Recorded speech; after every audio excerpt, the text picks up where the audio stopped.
सभी को जय मसीह की। मेरा नाम सुभाश्री है। मैं उड़ीसा की रहने वाली हूँ और ये यूट्यूब चैनल भी उड़ीसा का ही है। आज की इस वीडियो के द्वारा अब परमेश्वर पिता की बहुत बड़ी सामर्थ्य काम को देखने जा रहे हैं। आइए इस वीडियो को देखते हैं। इस भाई का नाम सौरभ है और ये भाई जालंधर के रहने वाले हैं और ये भाई अपनी टेस्टमनी बताना चाहते हैं कि कैसे सामर्थ्य परमेश्वर की बड़ी ग्रेस ने जब खुदा के दास के मुख से इनके लिए प्रोफेटिक वर्ड आए, इनके लिए प्रार्थना हुई, तो कैसे वो वर्ड बड़ी स्पीड से इनकी जिंदगी में काम किए कलीसिया। तो आइए हम इनकी इस टेस्टमनी के द्वारा जानेंगे कि परमेश्वर की पावर किस रीति लोगों की लाइफ में बड़े रिजल्ट को प्रकट करती है। तो ब्रदर जी, आप अपनी टेस्टमनी को खुद बताइए अपने मुंह से। प्रेज द लॉर्ड पापा जी, प्रेज द लॉर्ड मम्मा जी, प्रेज द लॉर्ड कलीसिया। ब्रदर जी, आपने जो अपनी गवाही में लिखवाया, आपने लिखवाया कि आपके ऊपर 2022 से लेकर 2025 तक कंटिन्यू मतलब एक झूठा केस, एक आरोप आपके ऊपर लगा हुआ था, आपके ऊपर एक केस चल रहा था।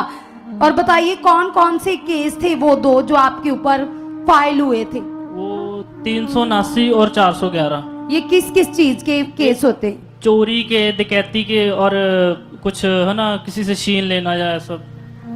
तो कब ये 2022 में शुरू हुए और कैसे, शुरू से बताइए कि कैसे ये दुर्घटना आपके साथ घटी? मतलब सिस्टर, मेरे पापा जो थे ना वो पॉलिटिक्स में थे, उनका इंटरेस्ट उन चीज़ों में था, तो उनकी वजह से मेरा भी इंटरेस्ट उसमें बनने लगा।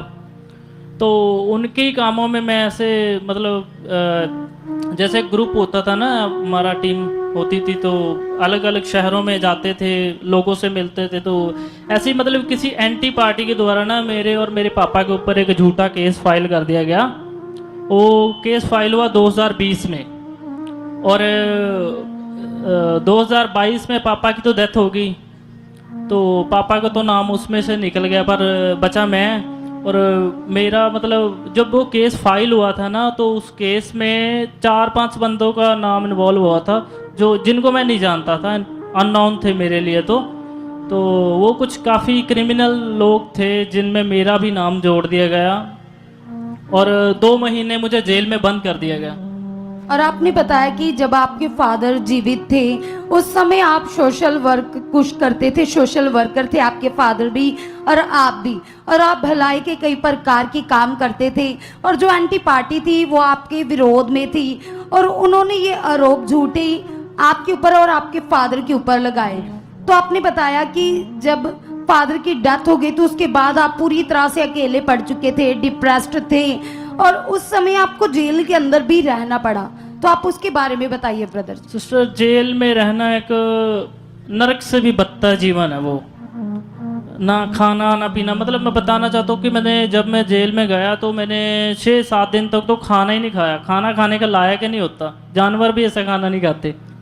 मतलब इतनी बुरी हालत, नशे वाले लोग, बहुत गंदा वो सिस्टम था। और आप पूरी तरह से उस समय निर्दोष थे, लेकिन आपके पास आपकी बेगुनाही का कोई सबूत नहीं था, कोई प्रूफ नहीं था और इसीलिए ये केस लगातार चल रहा था। और आप कितने महीने तक जेल के अंदर बंद थे ब्रदर जी, ये बताइए? 2 महीने तक रहा था। 2 महीने तक। तो आपने बताया कि आपके घर वाले भी परेशान थे, दुखी थे और इसी कारण आप अजीब सा स्ट्रेस, बोझ लगातार आपकी जिंदगी में काम कर रहा था। और जैसे कलीसिया, इस भाई ने अपनी गवाही में लिखवाया कि जैसे ही ये हादसा इनके साथ हुआ तो उसके बाद पूरी तरह जैसे इनकी लाइफ स्पॉइल हो जाती है, खराब हो जाती है। तो बताते कि उसके बाद इन्होंने आगे स्टडी करनी थी, गवर्नमेंट जॉब लेनी थी, तो इनके सारे काम स्टक हो चुके थे, बंद हो चुके थे, क्योंकि जब केस, इतना बड़ा केस इनके ऊपर आ गया तो कोई काम नहीं कर सकते थे। और 2 महीने के बाद ये जेल से बाहर तो आ गए, लेकिन उसके बाद विषय था ये केस इनके ऊपर से हटना। लेकिन उसके बाद ये बताते कि इनके पास कोई प्रूफ नहीं था, कोई एविडेंस नहीं था कि ये अपनी बेगुनाही को साबित कर पाए। तो ये लगातार केस चल रहा था लंबे समय तक। तो कितना समय ब्रदर जी ये केस चला? ये सिस्टर 5 साल तक 5 साल तक ये केस चल रहा था, कभी वकीलों के पास, कभी किसी के पास। तो ये बताते कि इन्होंने अपने हिसाब से बेस्ट वकील को हायर किया था, जो उस समय का जो बेस्ट था, एक वकील जिसने कभी कोई केस हारा ही नहीं। इन्होंने लाखों रुपया खर्च कर दिया, पूरा अपनी ओर से ये कोशिश कर रहे थे कि इनकी बेगुनाही को साबित किया जाए और ये पूरी तरह से बाहर आए। लेकिन कलीसिया ये बताते कि कोई काम नहीं हो रहा था, तरीके आगे आगे बढ़ती ही जा रही थी। 5 साल तक जज आगे आगे वकील मतलब डेट इन्हें दे रहे थे, तरीके पड़ रही थी, पैसे वेस्ट हो रहे थे, लेकिन कोई सोल्यूशन नहीं मिल पा रहा था। और उसके बाद ब्रदर जी आपने लिखवाया अपनी गवाही में कि फिर आप जब सुखपारण एमनेस्टी में यहाँ आए, जब आपने अपने एफर्ट्स लगाकर देख ली, अपनी कोशिशें हर प्रकार की कोशिश कर कर देख ली, कोई रिजल्ट नहीं आ रहा था। फिर आपके मदर को गुड न्यूज मिली सुखपारण एमनेस्टी के बारे में, तो आप यहाँ पर आए। तो ब्रदर जी आपने बताया कि जब आप यहाँ पर आए तो जो गवाहियों को आपने सुना, जो लोगों की लाइफ में ग्रेस काम करती है, वो ग्रेस, वो सामर्थ, वो कलीसिया उन्नति के द्वारा जो खुदा के दास के जीवन में उन्नति है, उस उन्नति के द्वारा जो लोग ब्लेस होते हैं, उस ग्रेस को इन्होंने अपनी लाइफ में अनुभव किया। जब पहली बार आए तो जब गवाहियां सुनते थे, इनका मन नया होता था, इनके अंदर आशा आती थी कि मेरा काम भी यहाँ से होगा। तो फिर अपोस्टल जी के द्वारा आपको कब वर्ड मिले थे, आपके लिए प्रेयर हुई थी केस के लिए? सिस्टर जैसे ना मुझे प्रॉपर याद नहीं है, मतलब मैंने अपना केस को जो फाइल का डॉक्यूमेंट थे ना वो मोबाइल से प्रेयर करवाई थी पापा जी से। मतलब कितने महीने हो गए ये? आज मतलब महीना एक ही हो गया होगा, 1 महीने पहले। तो कलीसिया आप सुन रहे हो, तो 1 महीने पहले जब आपने अपने मोबाइल को आगे किया, मोबाइल में डॉक्यूमेंट से, तो अपोस्टल जी ने आपके लिए वर्ड दिए। उन्होंने क्या वर्ड दिए ये बताइए। उन्होंने वर्ड दिए थे कि तुम अपने केसों से बाहर आ चुके हो, परमेश्वर तुम्हें बाहर निकाल चुके हो। हालेलुया। और जैसे ये वर्ड दिए तो उसके कितने दिन के बाद आपको रिहाई मिली? मेरी सिस्टर 29/7/2025 को मेरी डेट थी, तो मैं प्रेजेंट हुआ। तो उससे पहले ये वही जज था जो जिसने एक डेट पे, पिछली डेट पे मैं 10 मिनट लेट हुआ था, तो मुझे उस जज ने 2.5 घंटे के लिए मुझे जेल में बंद कर दिया था। और एक पिछले, उससे पिछली डेट के मैं एक मिस हो गई थी मुझसे डेट, तो मेरी जो जमानत थी ना वो उसने रद्द कर दी थी, कैंसिल कर दी थी, तो उसकी वजह से मुझे जेल में जाना पड़ना था भी, है ना। तो जब मैं प्रेजेंट हुआ, मुझे मेरे मन में विश्वास था कि परमेश्वर के दास ने मुझे वर्ड दिए तो वो पूरे तो होंगे। तो मैं गया अंदर, तो जज ने मुझे कुछ नहीं पूछा, बस 2 सवाल पूछे, काम क्या करते हो और स्टडी क्या है। उसने मुझे बोला, कहते हुए तुम्हारा केस खत्म हो चुका, तुम जा सकते हो। हालेलुया। तो ये कौन सी पावर है कलीसिया? 5 साल से एक इंसान धक्के खा रहा है, एफर्ट्स लगाकर देख लिए, पैसे खर्च कर देख लिए, बेस्ट वकील को हायर कर देख लिया, कोई काम नहीं बना। और जैसे ही प्रोफेटिक वर्ड आते, भाई जाते, और उस जज का मन जो कठोर था, परमेश्वर की सामर्थ बदल देती है, और आज भाई रिहा हो चुके पूरी तरह से, उस झूठे केस से फ्री हो चुके कलीसिया। तो ये जबरदस्त पावर है, जबरदस्त ग्रेस है जो विश्वास करने वालों की जिंदगियों में कार्य करती है। तो आज आप कितना खुश हो और दूसरे लोगों को क्या कहना चाहते हो? अभी मैं बहुत खुश हूँ। दूसरे लोगों को यही कहना चाहता हूँ कि जितने भी लोग हैं, पूरे वर्ल्ड को यही मैं संदेश देना चाहता हूँ कि जल्द से जल्द जीसस को ग्रहण करो और खुदा की पावर को आप अपने जीवन में देखोगे। Hallelujah.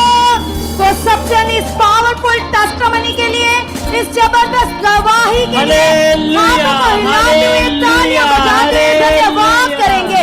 Give me everything, Jesus. अगर परमेश्वर इस भाई के लिए कर सकता है, तो आज जितने भी लोगों की लाइफ में केस एंड मसले, आप विश्वास कीजिए वही पावर आपको छुएगी और आप गवाहियों के साथ खड़े होंगे। कलीसिया तालियां बजाते हुए, हाथों को हिलाते हुए धन्यवाद कीजिए जीवित पावर के लिए।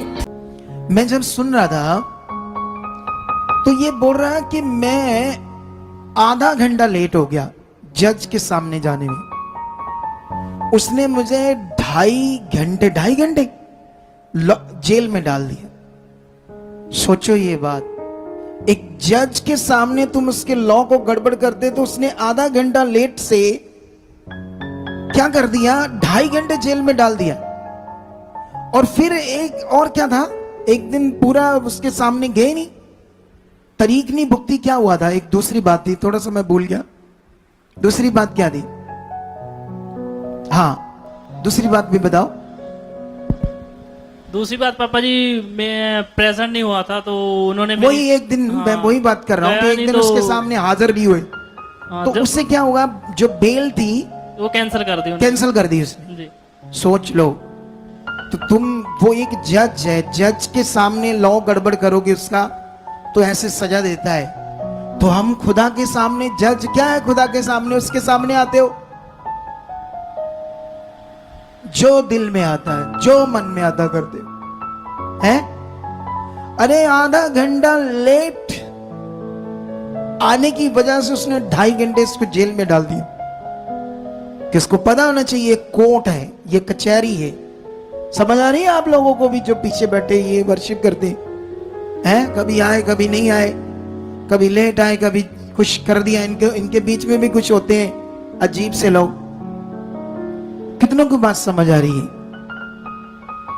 तो परमेश्वर के सामने फिर कैसे चलना है हमने?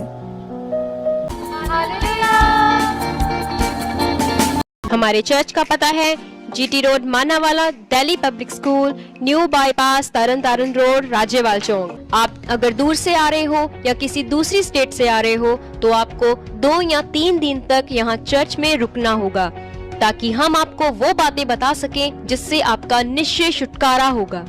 ये हमारे हेल्पलाइन नंबर्स हैं। आप इन नंबर्स पर कांटेक्ट करके यहाँ चर्च में आ सकते हो, प्रार्थना करवा सकते हो। God bless you all.